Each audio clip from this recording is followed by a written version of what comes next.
April 2 പൗളയിലെ വിശുദ്ധ Francis.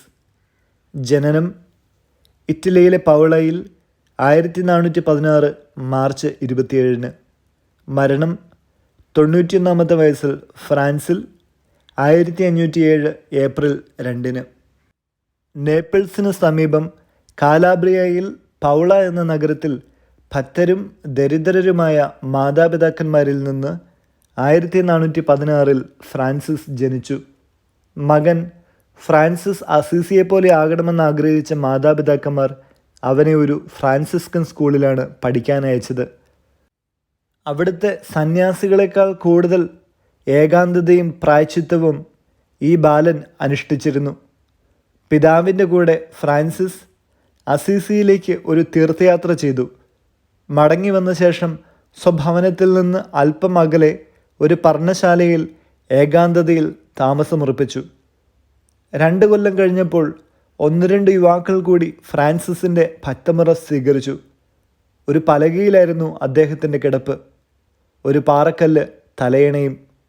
ക്രമേണ അനുയായികൾ വർദ്ധിച്ചു.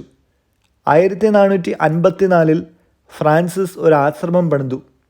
അങ്ങനെ ഏറ്റവും എളിയവരുടെ സഭ, ഓർഡർ ഓഫ് മിനിംസ് സ്ഥാപിതമായി. അക്കാലത്ത് അദ്ദേഹം വൈകുന്നേരം കുറച്ച് അപ്പവും ജലവുമാണ് കഴിച്ചിരുന്നത്. വലിയ തിരുനാളുകൾക്ക് മുൻപ് 2 ദിവസത്തിലൊരിക്കലാണ് ആഹാരം കഴിച്ചിരുന്നത്. പുതിയ സഭയുടെ നിയമസംഹിതയിൽ പ്രായശ്ചിത്തത്തിനും പരസ്നേഹത്തിനും എളിമയ്ക്കും ഫ്രാൻസിസ് മുൻതൂക്കം നൽകി. മാംസവും മത്സ്യവും പാലും പാലുൽപ്പന്നങ്ങളും മുട്ടയും നിയമത്താൽ വിലക്കിയിരുന്നു. ഈദൃശ ഭക്ഷണങ്ങൾ കൊണ്ട് തൃപ്തിപ്പെട്ടുകൊള്ളാമെന്ന് 4മതൊരു വ്രതവും കൂടെ സഭാംഗങ്ങൾ എടുത്തിരുന്നു. സഭയുടെ മുദ്രാവാക്യം പരസ്നേഹമായിരുന്നു.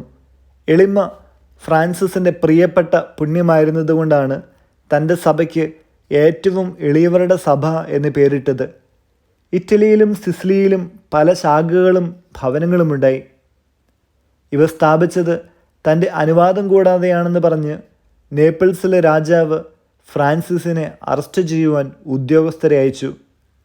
അവർ ഫ്രാൻസിസിൻ്റെ എളിയ സ്ഥിതിയെ കണ്ടിട്ട് അദ്ദേഹത്തെ അറസ്റ്റ് ചെയ്യാതെ മടങ്ങി മഹാരാജാവിനെ കൊണ്ട് അറസ്റ്റ് കൽപ്പന റദ്ദ് ചെയ്യിച്ചു. കോൺസ്റ്റാന്റിനോപ്പിൾ മുഹമ്മദീയർ പിടിച്ചടക്കുന്നതും നേപ്പിൾസ് വിജയം വരിക്കുന്നതും ഫ്രാൻസിസ് പ്രവചിച്ച കാര്യങ്ങളാണ്. ഫ്രാൻസിലെ 11-ാം ലൂയി രാജാവ് മരണത്തെ ഓർത്ത് ഭയന്നിട്ട് തന്നെ ആശ്വസിപ്പിക്കുവാൻ ഫ്രാൻസിസിനെ വിളിപ്പിച്ചു.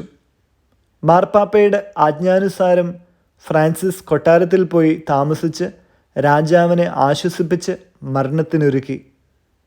ഫ്രാൻസിസ് തൻ്റെ ജീവിതത്തിൻ്റെ അവസാനത്തെ 3 മാസം പരിപൂർണ ഏകാന്തതയിൽ മരണത്തിനൊരുങ്ങി നിത്യത്വത്തെക്കുറിച്ച് മാത്രം ചിന്തിച്ചു കഴിഞ്ഞു. അവസാനം 91 വയസ്സിൽ 1507 ഏപ്രിൽ 2 ദുഃഖവെള്ളിയാഴ്ച കർത്താവെ, അങ്ങേ കരങ്ങളിൽ എൻ്റെ ആത്മാവിനെ സമർപ്പിക്കുന്നു എന്ന് പറഞ്ഞ് ഭാഗ്യമരണം പ്രാപിച്ചു. വചനം എസെക്കിയേൽ 3-ാം 21-ാം വാക്യം. പാപം ചെയ്യരുതെന്ന നിന്റെ താക്കീത് സ്വീകരിച്ച് നീതിമാനായ ഒരുവൻ പാപം ചെയ്യാതിരുന്നാൽ അവൻ തീർച്ചയായും ജീവിക്കും. കാരണം അവൻ താക്കീത് സ്വീകരിച്ചു. നീയും നിന്റെ ജീവനെ രക്ഷിക്കും. വിചിന്തനം. ദൈവത്തെ പൂർണ്ണ ഹൃദയത്തോടെ സ്നേഹിക്കുന്നവരെ സമസ്ത സൃഷ്ടികളും അനുസരിക്കുന്നുവെന്നാണ് തൻ്റെ ദൈവഭക്തി വ്യാജമാണെന്ന് ആരോപിച്ചവരോട് ഫ്രാൻസിസ് പ്രതിവചിച്ചത്. പ്രായശ്ചിത്തത്തോട് ചേർന്ന് നിന്ന പ്രാർത്ഥന ഫ്രാൻസിസിനെ വിശുദ്ധനാക്കി.